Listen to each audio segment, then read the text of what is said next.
Well, it's Groundhog Day.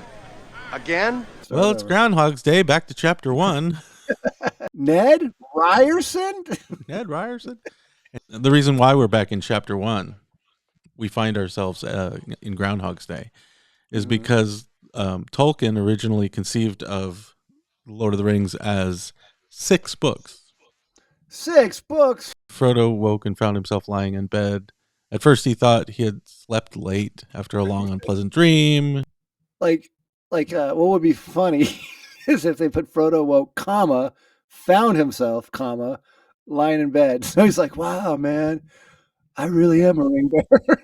He's like, oh, dude, the cosmos is like vast, bro. I always felt it was weird, right? That Tolkien had Bilbo at Frodo's side the whole time, right? Frodo wakes up, and then, it's like Sam comes and gets him. That's great, but don't you think Bilbo would be like, "Oh, hey, Frodo, lad, it's me, your old your uncle, or your cousin." Where basically he pulled some like prima donna type stuff, where it's like, I'm going to go into the quiet room and the room of fire. Yeah. And I'm going to sit here and write this poem. You've got Bilbo, right? Mm-hmm. For all intents and purposes, kind of a recovering crack addict. You know what I'm saying? And he gave it up, but like you've got this passed out Frodo. Right. The ring was on him, right? But it had been put on a chain, correct? They put it on a new chain. So that's an interesting thing. Let's speculate about that, because I haven't really thought about that much. They say they put this new chain on Frodo's neck. Like basically he was keeping it in his pocket the whole time. Yeah. That struck me as odd. Like, if Frodo's kind of the ring bearer, don't you think that's like some big security risk of yeah, that's what I'm saying. He's asleep. And, there's not a whole lot of people in Middle Earth who can be trusted with the ring. And a few of those people in the room know that he has the ring, one of them being Bilbo. Yeah. Aragorn, Gandalf, Elrond. Are any others that Glorfindel? I think and the other hobbits. The other hobbits and probably all the the high elves, right? Like it was a need to know basis, right? Right. So Tolkien doesn't mention that he's under like a guard, or that there's guards anywhere. But just that Sam is sitting there. Of course, they probably trust Sam. I mean, Sam's been with them the whole time. Yeah. I don't think Sam would be tempted to take the ring, but Bilbo's also there. The recovering crack addict is also there. That's my point. So of course, Sam. Right. Exactly. When they mentioned the making, the forging of this chain, I thought that's kind of odd. It seems like very invasive for this sleeping Frodo, who's recovering and who's therefore kind of vulnerable, to have this. Basically, the ring was taken and put on a new chain while he's sleeping, and so his ring bearer status is kind of being compromised a little bit. A little bit, yeah. And I mean, we don't know who would actually put the ring on. Maybe Elrond and Gan, they would be afraid to touch it. I'm sure. Yeah. I mean, I'm sure that there's got to be some kind of like cloaking type stuff that that keeps evil out of Rivendell. But I mean, you the most evilest of weapons is literally sitting there. Crackhead Bilbo is you'd wonder, okay, he knows Frodo has the ring, right? And so he's kind of hovering over him, he says he's fast asleep. Again, when he was and I wouldn't have thought anything of it, but when he was like, can I look at the ring? Can I look at the ring? Just a peek, please? Just a little peep by that crazy old ring of mine. You know what I'm saying? I mean, picture it. Sam and Bilbo are sitting there. Oh my gosh, I'm so worried about it. And Sam's like, oh, it's like, Sam, my lad, why don't you go get us a sandwich? Right. That's what I was thinking. Get us a crumpet. Come on, we've earned it. The kitchen's about. You go to the very front of the house, you walk around it, come back in 10 minutes. Arwen has a caterer's cart just around the corner. Yeah. You know what? I could use a spot of tea. Can you go boil some water for me, Sam? And then he like just sits there and it's like, oh, here's the ring. But that's what I'm saying. If Frodo, I'm sorry, but like if Frodo is out, he's like Yeah. unconscious, and they're actively taking the ring and making the chain for it. I'm sure Bilbo's going to be sitting there like, oh, there it is, there it is. Can I touch it? Let's speculate even more. What if Tolkien was like, hey, man, we need to call this chapter, the next chapter, The Hunt for Bilbo. You know what I'm saying? You just see these little footprints. What? Like Bilbo hightailing it out of Rivendell.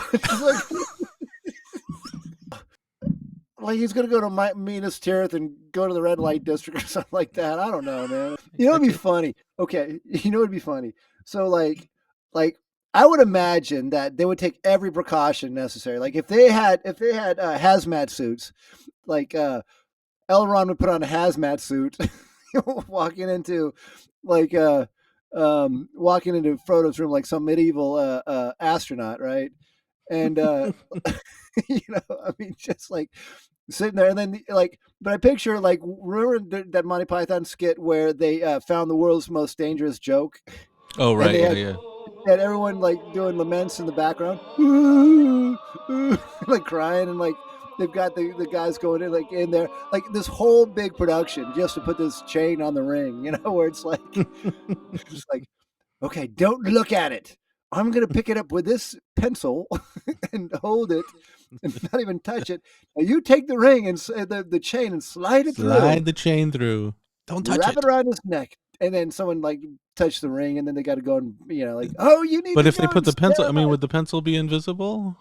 Like if they The put the pencil wouldn't be invisible, but it's like like some it's some kind of writing implement. I imagine like, oh, we're gonna pick this up. like where'd the pencil go? The pencil is invisible. It's the world's most powerful pencil now. It's almost a pen. It writes like a pen, but erases like a pencil. Anyway. It writes the world's most evil poems. Well, speaking of writing the world's most evil poems, Bilbo really put a lot of work into this, right? Right.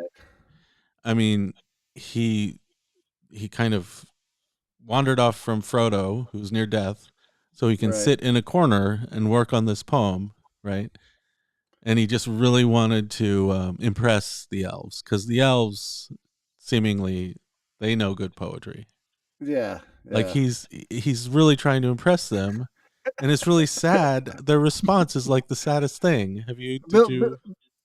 Bilbo's trying to get like basically Bilbo's playing like some dive bar, and he heard that like some record producer's going to be in so he's trying to get signed. But the way they okay, so this is how the elves respond.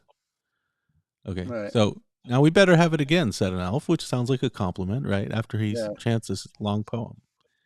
Bilbo got up and bowed. I am flattered, Lindir, he said, but it'd be too tiring to repeat it all. Not too tiring for you, the elves answered, laughing. You know you are never tired of reciting your own verses, but really we cannot answer your question at one hearing. What? Cried Bilbo. You can't tell which parts were mine and which were the Dúnedain's?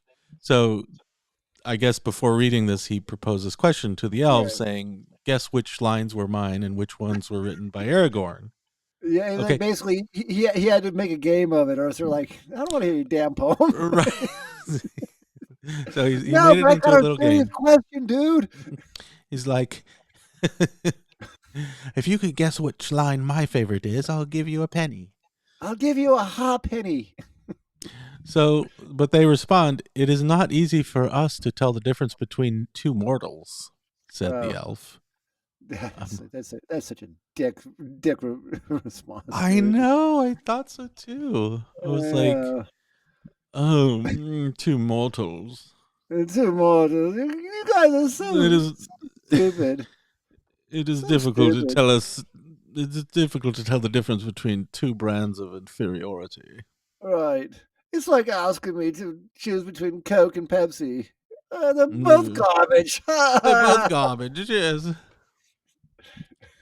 But it's like even what they said before that, where they say, you are never tired of reciting your own verses. Right. That is like, this is just a vanity project, Right. and that you will never be tired of reciting your own verses to us. Right.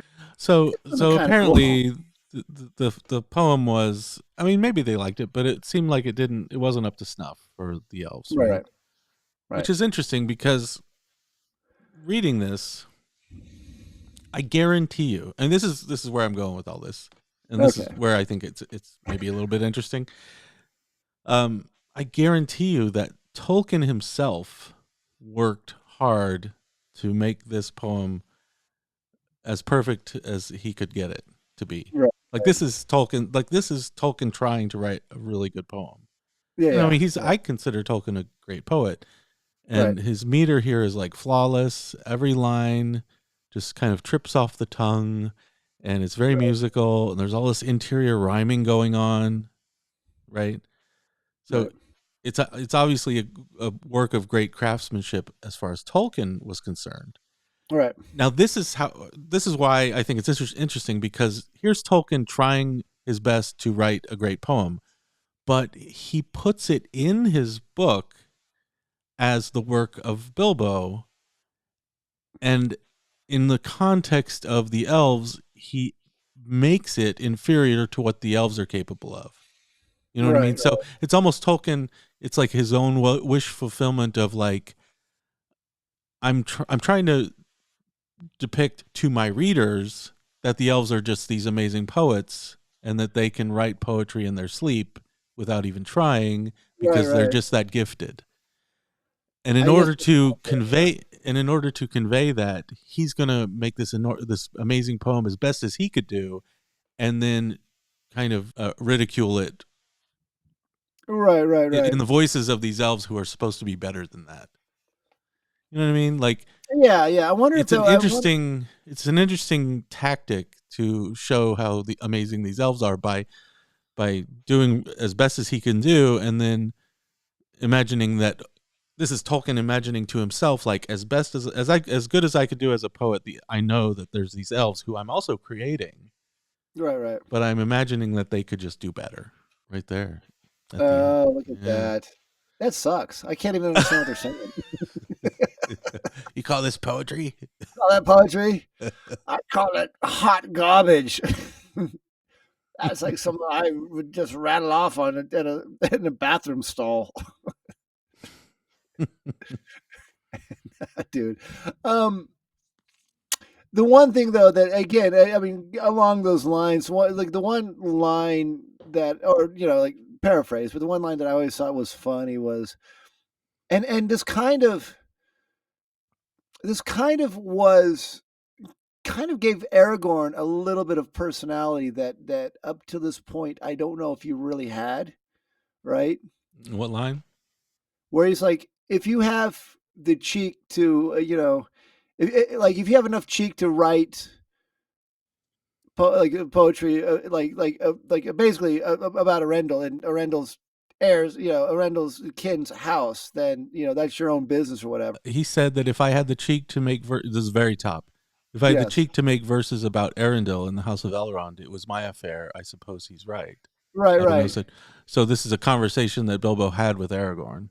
Right.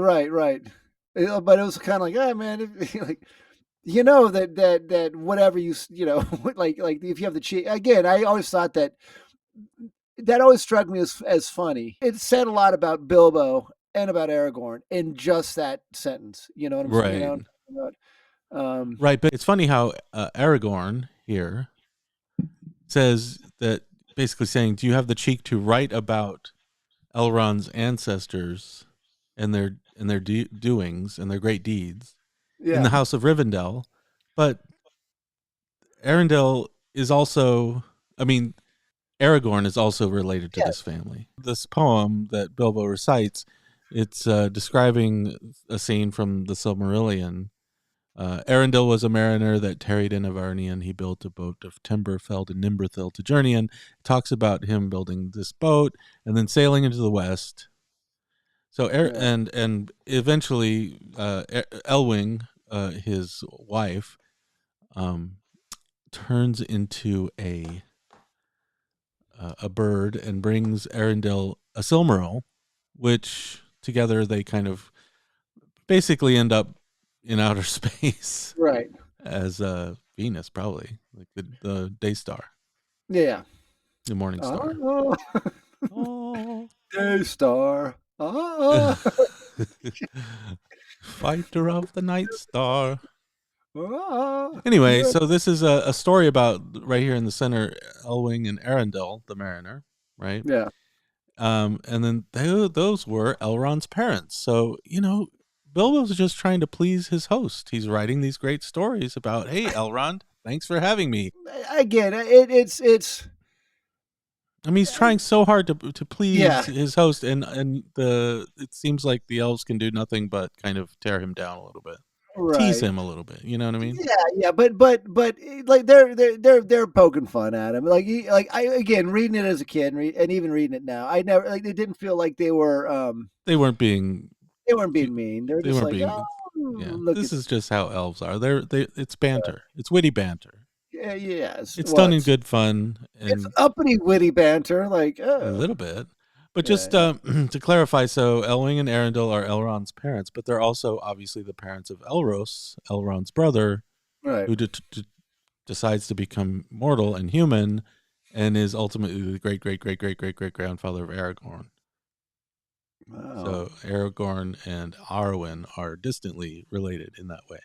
They both Well, have these common they're ancestors. first cousins because Aragorn is or Elrond is Aragorn's uncle, right? Aragorn is Elrond's uncle? No, No. Elrond is Aragorn's uncle. Well, there's like 20 people in this. Between Right. Elros and Aragorn, there's like tons of people. Yes. Right. Right. So it's like great, great, great, great, great, great, great, great uncle. Great uncle. Right. But uncle nonetheless. Uncle nonetheless.